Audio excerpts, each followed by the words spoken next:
Salut à tous, j'espère que vous allez bien, c'est Romain et on se retrouve aujourd'hui après une semaine d'absence. Je crois que la dernière vidéo c'était le débrief de ce super match face à Montpellier. On a hâte d'être dimanche soir pour affronter le LOSC de Pep Genesio et d'Ethan Mbappé. Mais en attendant, on va revenir sur cette fin de mercato, très calme dans le sens des arrivées. Normalement, ça ne devrait pas bouger d'ici à la clôture du marché dans la nuit.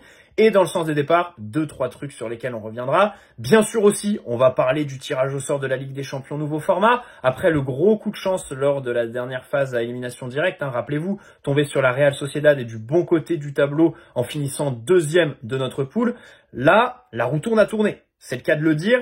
Et c'est aussi un des premiers effets de cette nouvelle formule. Le PSG qui est chapeau 1 affrontera deux équipes du chapeau 1, pas n'importe lesquelles. Et ça nous impose sur la première partie de saison, à minima, 3 matchs de top niveau européen. Arsenal, City, Bayern, c'est demi-finale Ligue des Champions. On peut inclure l'Atlético en fonction de quand on tombera sur eux, parce qu'on va développer bien sûr tout ça dans cette vidéo, notamment la question du calendrier. Alors installez-vous, c'est parti. Avant que la vidéo commence, petit placement de produit pour le site ZoFoot qui vous propose des répliques non officielles mais d'excellente qualité de tous vos maillots préférés, beaucoup d'équipes représentées, sélection nationale aussi, avec des badges, écussons et flocages d'excellente qualité comme les coutures. Vous pouvez personnaliser tout ça au moment de votre commande avec 10% de réduction. N'hésitez pas à utiliser le code qui est dans la description, tout comme le lien vers la boutique et les détails de la promotion en cours. Vous avez un ou plusieurs maillot offert en fonction du montant de votre panier. Le maillot est à indiquer au moment du paiement dans la page de commentaires. Et pour la livraison, sachez qu'il vous faudra entre 15 jours et 3 semaines grand maximum pour recevoir votre commande. Voilà, merci à eux, c'est eux qui régalent. Alors, pour revenir sur ce tirage au sort, bien sûr qu'il est très compliqué, et c'est même un des plus difficiles de toute l'histoire de la Ligue des Champions, si on veut aller par là. Il n'y a pas de pessimisme dans ce que je dis. Je dis pas qu'on va être éliminé, mais que, objectivement, c'est un tirage de la mort. Maintenant, de l'autre côté, je suis très content qu'on ait eu ça. Je suis même très hype de nous voir à l'œuvre, et je pense qu'on va se qualifier à minima en barrage, et pour les huitièmes, j'y crois aussi. Autant les 8 premières places directement qualificatives pour les huitièmes, je pense que ce serait un exploit, une vraie grosse performance. Après, entre la 9e et la 16e place, ce qui fait que tu tomberais sur une équipe de deuxième partie de la 16e à la 24e place. Donc là, ça commencerait quand même à être des équipes abordables pour les barrages. Bon, je pense que ça devrait le faire. Objectivement, voilà, je nous vois quand même se qualifier en 8e, mais ça va être compliqué. Ça va être une affaire très compliquée. Il y a peu de visibilité par rapport au fait que c'est la première édition, mais premier point, et c'était quelque chose qui manquait à la saison dernière, on a eu une poule très relevée, très homogène, voilà, avec 4 équipes qui candidataient à la qualification. Newcastle, Milan et Dortmund. Voilà, on est tombé sur le Barça, on est tombé sur Dortmund, voilà, ce sont de très bonnes équipes. D'ailleurs, Dortmund, on est sorti contre eux en perdant les 2 matchs et en marquant aucun but, donc ça veut dire ce que ça veut dire, mais toutes ces équipes ne sont pas le gratin européen. Ce qui manquait au PSG de Luis Enrique, c'est se mesurer à Manchester City, au Real Madrid. Voilà, les deux références football européen de la décennie tout simplement. Voilà. Maintenant, ça va être chose faite puisqu'on va affronter City.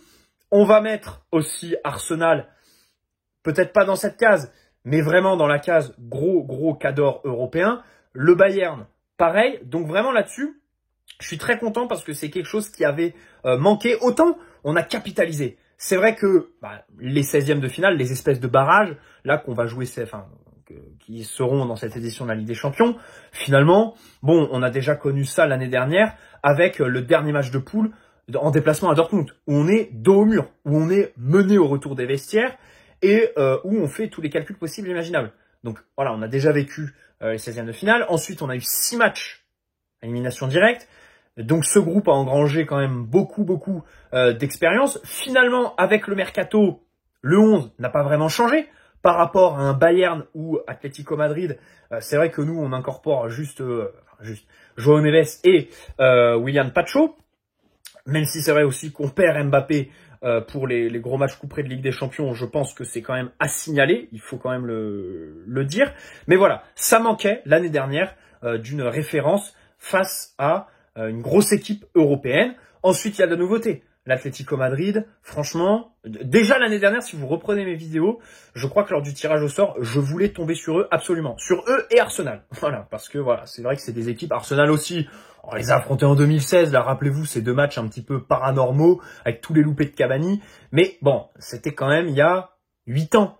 Et aujourd'hui, quels joueurs sont dans notre équipe, quels joueurs sont dans la leur, surtout eux ont bien évolué. Donc voilà, ça va être deux matchs passionnant pour l'Atlético, pour Arsenal. Moi, je pense qu'en matière de calendrier, faudrait affronter dès la première journée, en fait, une grosse équipe. Parce que rappelez-vous, PSG Real 2019 3-0, PSG Barça 2014 3-2 avec le but de Verratti, PSG Bayern Neymar Mbappé la première 3-0, PSG City la première de Messi, victoire 2-0 au Parc des Princes. Ces 4 matchs, c'est au mois de septembre, face à des cadors européens qui du coup sortaient de leur prépa, n'étaient pas vraiment dans le rythme, et au final, tu les as broyés sur tout le match. Donc, bon, si on pouvait vivre ce scénario sur le premier match en calant un petit Arsenal ou City, plutôt que d'avoir à les affronter en plein mois de novembre, quand on sera dans notre traditionnelle crise de novembre, et eux, en pleine bourre, avec la première ligue qui aura pris depuis 2 mois et tout ça, bon, c'est vrai que supplément, allez, j'ai peut-être une préférence sur l'Atlético et le Bayern à prendre dès maintenant, parce que c'est vrai que eux, du fait de leur mercato, le Bayern ont changé d'entraîneur, Vincent Kompany, ils ont fait un gros mercato, enfin quasiment que sur le mois de juin, mais un gros mercato quand même. L'Atlético pareil, il y a pas mal d'équilibres qui sont bouleversés dans le 11, donc si tu les affrontes dès maintenant, bien sûr qu'ils auront moins de repères que si tu les affrontes, d'ailleurs ça peut aller jusqu'à janvier le calendrier. Donc voilà, c'est vrai que si le premier match, alors si possible à domicile, mais le problème c'est que ce sera à huis clos, rappelez-vous, face à Milan en octobre dernier, on avait fait péter des feux d'artifice, donc on avait la menace d'un huis clos, on était en sursis, et au final au match retour face à Dortmund, on a pété des fumigènes, le sursis a sauté, on est à huis clos pour le premier match. Donc domicile extérieur, pas grave, je m'en fous, mais sur le mois de septembre, mettez-nous une grosse équipe pour qu'on puisse faire le genre de performance auquel on est habitué. Voilà. Bref. Le Bayern, bon c'est vrai que le Bayern c'est redondant. Franchement quand j'ai vu Bayern, voilà. Allez, comme j'ai dit, c'est vrai qu'il y a Vincent Kompany, donc on attend vraiment Luis Enrique là-dessus. Ça va être un match pour lui parce qu'il va falloir faire une masterclass. Autant Guardiola, Arteta, c'est vrai que c'est la même école que Luis Enrique, ça va être des vrais chocs en matière de principe et tout ça. Mais Vincent Kompany, voilà, c'est vrai que là-dessus, dans le match des entraîneurs, Luis Enrique, il n'a pas intérêt à hypothéquer par exemple la première mi-temps comme il le faisait à chaque match à élimination directe l'année dernière. Voilà. Et puis bon, les 4 autres équipes, c'est vrai que c'est plutôt sympa. Stuttgart, moi j'aime bien. Voilà, c'est vrai que après PSV, c'est vrai que tout ça c'est compliqué. Salzbourg, on va affronter Johan Gadou, notre jeune de 17 ans qui a refusé donc de signer pro et qui va y signer là dans les prochaines heures. C'est une info Loïc Tandy. On n'espère pas un but sur corner, hein, et on n'espère pas que nous, on ait à mettre Milan Skriniar pendant que lui sera titulaire face à nous, hein, parce que avec notre non-recrutement visiblement donc au poste de central droit, et donc ce départ, alors après à quel point c'est Johan Gadou qui a demandé à partir, ou à quel point c'est Luis Enrique qui a dit, bah écoutez, c'est vrai que c'est pas le genre de défenseur que j'apprécie, grand, dur sur l'homme, plutôt une appétence pour le duel, un peu moins pour la relance. C'est vrai que ça colle pas trop avec Luis Enrique, donc ça reste à éclaircir. Mais voilà.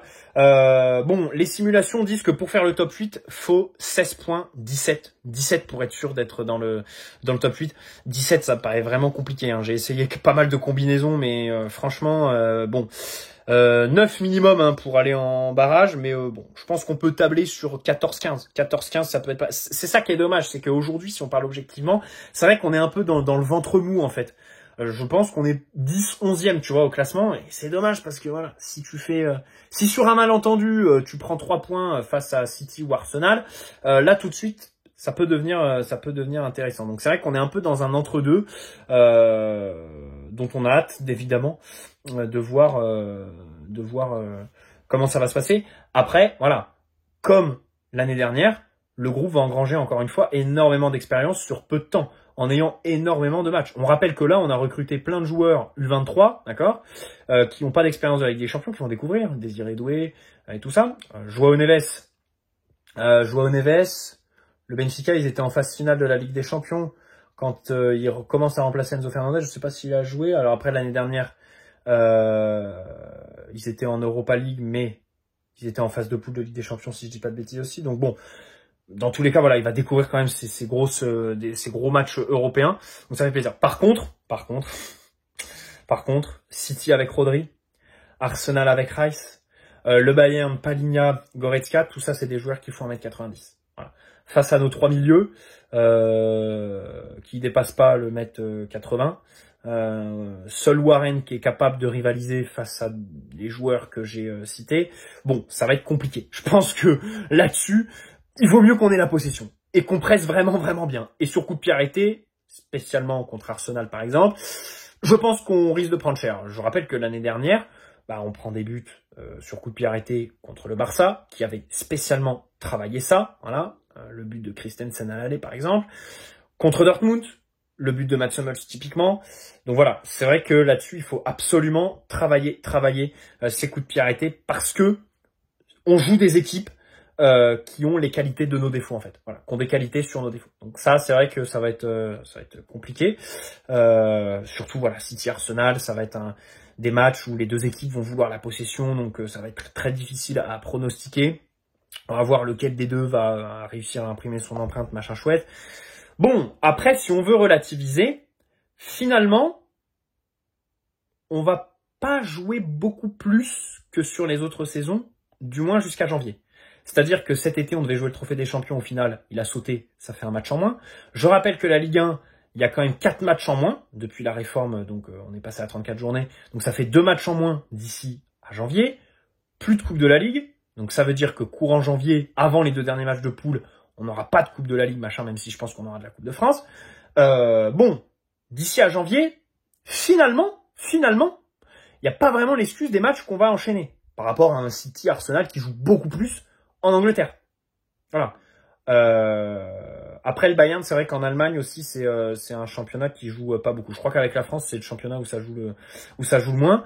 Après, par contre, deuxième partie de saison, si on va en barrage, 2 matchs en plus. Surtout, en fait, c'est cette Coupe du Monde des clubs en juin, quoi, qui rajoute beaucoup de matchs. Et surtout, le PSG a l'air de vouloir la jouer avec sérieux. Vu ce qui a été fait en matière de communication cet été, là, rappelez-vous, hein, courant juillet. Bon, en même temps, il n'y avait pas grand-chose d'autre à dire, hein, en pleine période de mercato où on n'officialisait aucune recrue. Mais le PSG a fait de la grosse communication sur cette Coupe du Monde des clubs et je pense qu'on va vouloir la jouer sérieusement. Et je l'espère aussi, voilà, parce que c'est vrai que... Enfin, moi, c'est quelque chose qui m'attire. Après, c'est vrai que ça reste quand même de la folie. Cette deuxième partie de saison va être assez dingue. Bon, passons au mercato. Loïc Tanzi, je commence sur une info qui est sortie il y a 2 heures. Loïc Tanzi, il a dit que Luis Enrique, donc lors d'une réunion là, il y a quelques heures, en fait, Luis Enrique, notre entraîneur, n'aurait pas demandé à ses dirigeants de recrues supplémentaires, à part si Milan Skriniar venait à partir. Là, par contre, on irait sur Thomas Araújo, le défenseur du Benfica, qui est typiquement défenseur Lucho compatible, limite le pendant de Beraldo à droite, à savoir un joueur qui est capable de faire des choses à la relance exceptionnelles, mais par contre, pour défendre les grands espaces, c'est très compliqué, t'es souvent en retard, tu te retrouves souvent au sol, et pas une grande appétence pour le duel. Voilà. Mais dans tous les cas, ça paraît quand même mal embarqué, surtout que je crois le Benfica ont vendu à ce poste-là, donc ça va être assez compliqué, et puis surtout, Skriniar a refusé l'Arabie Saoudite. Bon. Alors, à quel point c'est Luis Enrique qui a impulsé cette idée de ne pas recruter sur la fin de mercato? Ça, c'est difficile à dire, hein. C'est difficile à dire, mais c'est quand même ce qui se profile. Alors, c'est peu commun. C'est peu commun parce que, déjà, Luis Enrique, en mai, il nous disait qu'il allait ajouter 2 joueurs par ligne. Au final, en cette fin de mercato, par exemple, en attaque, t'as ajouté 0 joueur, pour parler juste d'une ligne. Nasser, c'est peu commun parce que lui, il avait l'habitude de ses panic buy, hein, l'année dernière avec Colomani. L'année d'avant, Carlos Soler, alors ça dépend des sources, mais il y en a certaines qui disent que c'est vraiment Nasser, hein, pour aider son copain propriétaire de Valence. Bon, à quel point c'est lui ou Luis Campos, c'est toujours compliqué, mais visiblement c'était lui. Et puis Luis Campos, c'est pas sur la fin de mercato, c'est plus à l'échelle d'un mercato entier. C'est-à-dire que là, on est à 4 recrues. On pourrait dire 5 avec Moscardo, mais même lui, il est reparti en prêt. Donc 4 au final. Et Luis Campos, à Monaco, à Lille, et même sur les derniers mercatos, c'est vrai que c'est quelqu'un qui empile les joueurs. C'est pas quelqu'un qui fait un mercato à 4 joueurs. C'est pas dans sa nature, en fait. Là, c'est vrai que c'est spécial. C'est spécial. Donc, on ne recrute pas. Alors, on peut se satisfaire du fait qu'il n'y aura pas de panic buy. ces dernières années, à part Nuno Mendes, c'est vrai que les panic buys n'ont pas trop marché, que ce soit en été comme en hiver. Bon, je reste quand même, honnêtement, là où, je vais détailler les autres postes, mais là où j'ai le plus de regrets, c'est en attaque. Quand je vois Chiesa, Liverpool qui fonce à 15 millions, contrat de 4 ans en plus, et pas 5. Quand je vois Sancho, le United qui fait filtrer que maintenant, il l'évalue à 30 millions, qui serait ouvert à un prêt. Typiquement, Sancho à 30 millions, j'y vais, quoi. Sancho en prêt, mais j'y vais à 100%, j'y vais à 1000%, je fonce les yeux fermés, en fait. Voilà, en prêt sans option d'achat, ou alors avec une option d'achat, mais pas obligatoire, je fonce à 1000%, tu vois. Et c'est vrai que c'est très dommage. Parce que l'année dernière, je rappelle que Barcola, octobre, février et mars, c'est trou noir dans ses performances. Dembélé, je pense que de la concurrence, ça lui ferait le plus grand bien. Et je rappelle que l'année dernière, là, on a quand même l'équipe la plus jeune de notre poule. Les autres équipes, c'est 27, 28, 29 ans la moyenne d'âge. Nous, c'est 24. D'accord. L'année dernière, avant notre 16e de finale face à Dortmund, je rappelle qu'Ousmane Dembélé, qui donc aujourd'hui est notre leader d'attaque, il se fait suspendre face à Newcastle parce qu'il a tiré dans le ballon d'énervement, il a envoyé le ballon en tribune, sur une phase où l'arbitre n'a pas sifflé comme il le voulait. Et donc, il prend un jaune face à Newcastle et il est suspendu au match après contre Dortmund, qui est un match coup près. Bon, autant dire que j'ai pas vraiment confiance en ces mecs-là, sans parler des blessures. Donc, c'est vrai qu'en attaque, bon, autant pas recruter de numéro 9, je comprends parfaitement. Encore plus après le match face à Montpellier, où clairement, Luis Enrique, au-delà de refuser de mettre Kolo Muani en numéro 9, nous a montré qu'en fait, le poste de numéro 9 dans son système, il en veut pas, vu comment Asensio, il en veut pas. Il le délaisse, dans le sens où Asensio décrochait énormément, voilà, et se retrouvait face au jeu, avec le ballon dans les pieds, à de nombreuses reprises. Tu vois ce que je veux dire? Bon. Après, en défense, c'est vrai qu'un remplaçant à Marquinhos, qui là, visiblement, n'a pas de backup. Alors, Danilo, Skriniar, à quel point ils vont être réintégrés après le mercato, s'il reste, on ne sait pas encore. Hakimi, pareil, même si Hakimi, c'est vrai que c'est un peu plus fiable que Marquinhos. Marquinhos a sa traditionnelle blessure au mois de février. Hakimi, lui, vraiment, c'est un joueur très très fiable, donc ça, c'est à noter. Après, au poste de latéral droit, tu peux bricoler, même si j'aime pas ça. Tu peux dire Désiré Doué, Thierry Henry l'a mis au JO, ce poste-là. Warren, ça, Warren. De toute façon, Warren, depuis le début du mercato, on le dit sur la chaîne, on sent gros comme une maison que Warren va devoir aller tapiner sur le côté droit pour combler Hakimi quand il pourra pas jouer. Zag, visiblement le staff a une grande confiance en Zag. Bon, moi pas trop. C'est vrai qu'en fin de saison dernière, il y avait des matchs pas très aboutis. Là, je le juge pas sur ces matchs à gauche et dans un registre défensif, parce que c'est vrai que c'est un latéral qui est plus offensif que défensif et sur le côté droit d'habitude. Mais bon, c'est pas un joueur qui m'excite vraiment, Zag. Bon, on va voir. Autant à gauche, Nuno Mendes, Beraldo, c'est vrai que sur la fin de saison dernière, il y a eu des bons matchs au poste de latéral gauche, notamment contre Lyon, rappelez-vous la victoire 4-1. Pacho est capable de jouer à ce poste-là. Nuno, et puis surtout, voilà, le rôle à gauche, c'est plus défensif. Alors qu'à droite, là, dans ce rôle un peu latéral milieu, bon, c'est quand même beaucoup plus compliqué d'imaginer quelque chose. Après, peut-être que Lucho va basculer le pôle créatif. À droite, tu mets un mec défensif, et à gauche, tu fais monter Nuno, avec Barcola ailier gauche, Désiré Doué relayeur gauche, par exemple, ça peut s'imaginer. Mais on n'en est pas là. La réalité, c'est que contre Montpellier, Nuno était 3e défenseur central. Après, il reprenait tout juste. Voilà. Mais, bon, je suis quand même content qu'on fasse pas, typiquement, il y a un panic buy qu'on aurait pu faire, c'est les mecs, style Mukele en fait. On fait partir Mukele et on se dit on va recruter un mec qui est capable de jouer et défenseur central et latéral droit. Ça, tu vois, typiquement, ça aurait été un recrutement que j'aurais critiqué.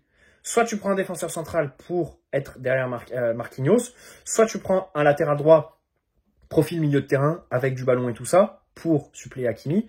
Mais l'entre-deux est trop difficile à trouver. Donc c'est vrai que là-dessus, je suis plutôt content parce qu'en général, ce genre de joueurs, c'est les mecs qui sont bons partout, excellents nulle part, et qui un an plus tard sont au loft.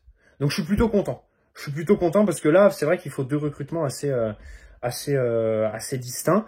Bon, malheureusement, Skriniar, donc Fabrizio Romano, il s'est enflammé. Il y a 2 jours, il nous a dit Skriniar, ça y est, feu vert, machin, opération Arabie Saoudite. Au final, peut-être que Fabrizio Romano a eu l'information. Enfin, moi, je pense que Fabrizio Romano a eu l'info du club pour mettre la pression sur Skriniar. Annoncer, deal, machin, très avancé, comme ça met la pression sur Skriniar.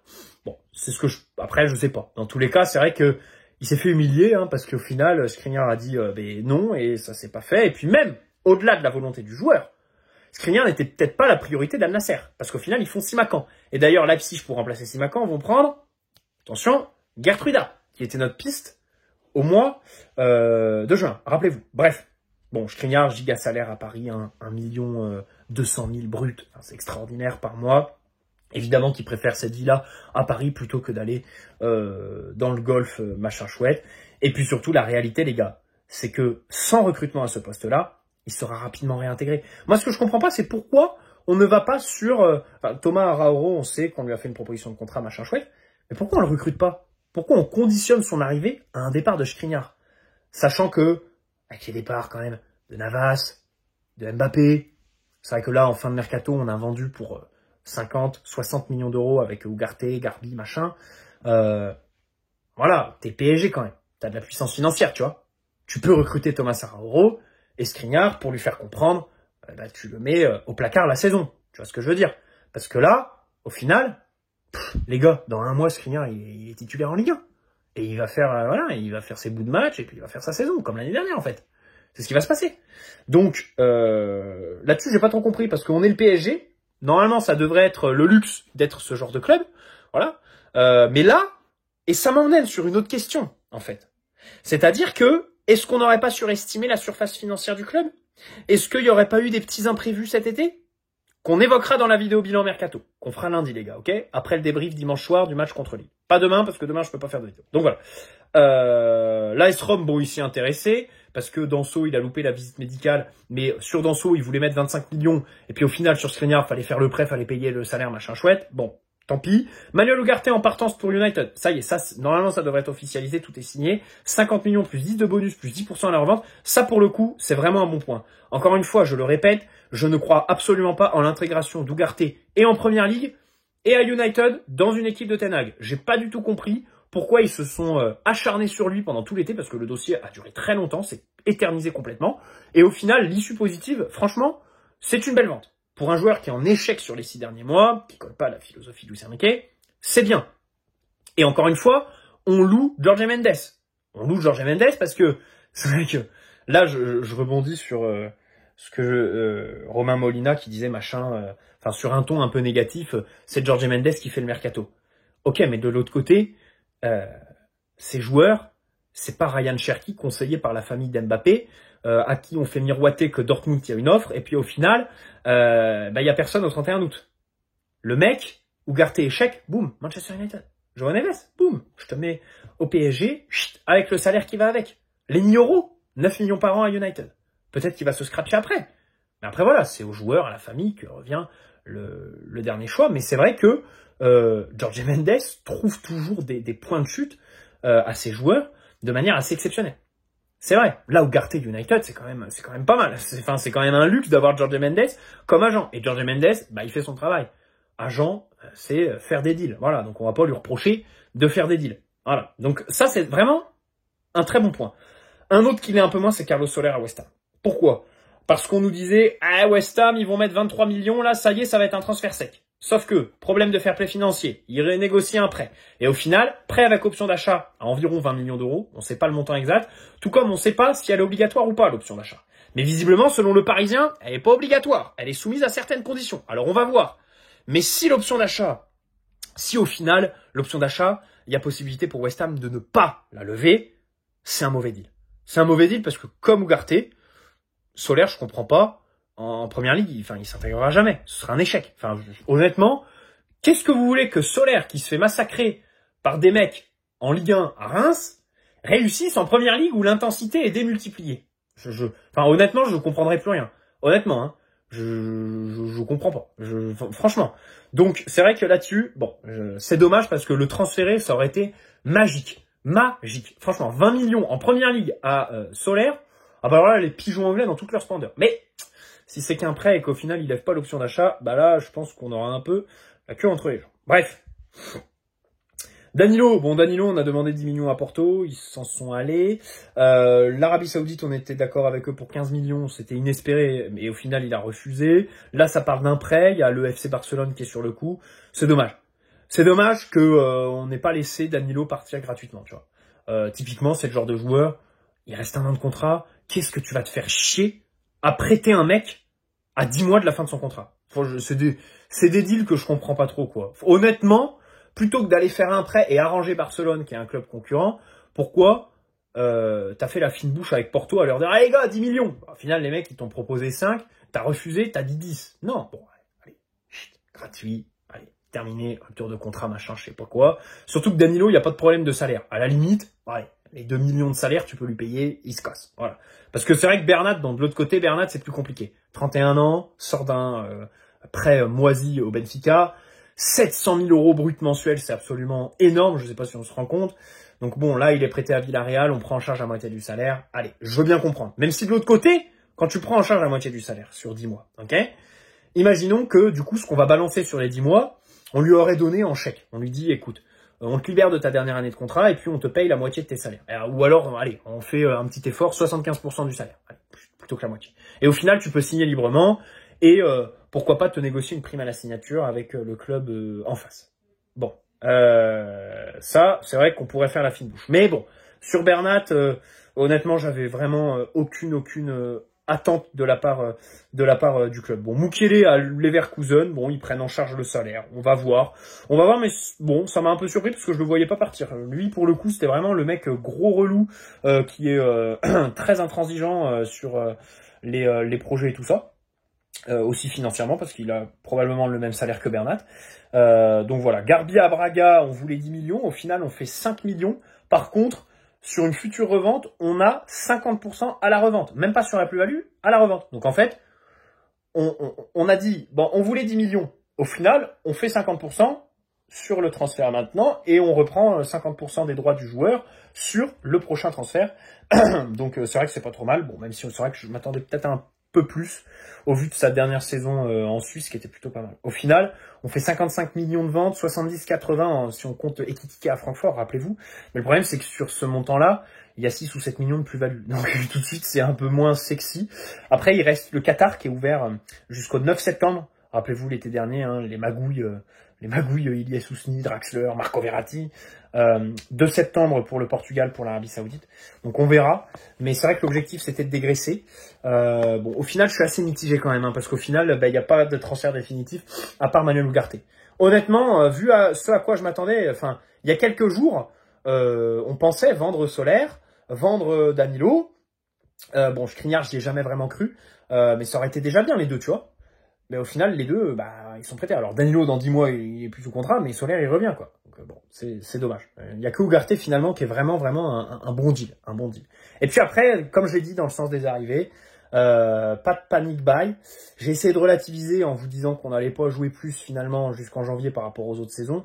Mais c'est absolument vrai que, voilà, l'offensif polyvalent, le milieu qui t'apporte de la taille et une dimension athlétique, un défenseur central droit, un latéral droit milieu de terrain derrière Hakimi. C'est 4 postes où on devait recruter tout simplement. Voilà. Où on devait recruter et c'est vrai que ce sera au rayon des échecs pour ce mercato. C'est tout. Voilà. Je fais pas partie des gens qui vont m'enthousiasmer, machin chouette. Bon, c'est comme ça. Mais il y a des questions plus larges à se poser. On le fera dans le bilan du mercato. Parce que c'est vrai qu'il y a eu une politique très claire. On est passé d'un extrême à l'autre, quoi, par rapport à il y a 2 ans. Donc voilà. Est-ce qu'il ne faudrait pas trouver un juste milieu? C'est tout ce qu'on va détailler dans la vidéo bilan du mercato. Voilà les amis, j'espère que cette vidéo vous aura plu. N'hésitez pas à poser un like si c'est le cas, vous abonner si ce n'est pas déjà fait. Et on se retrouve très vite pour dimanche, le débrief de Lille PSG. Ciao les amis.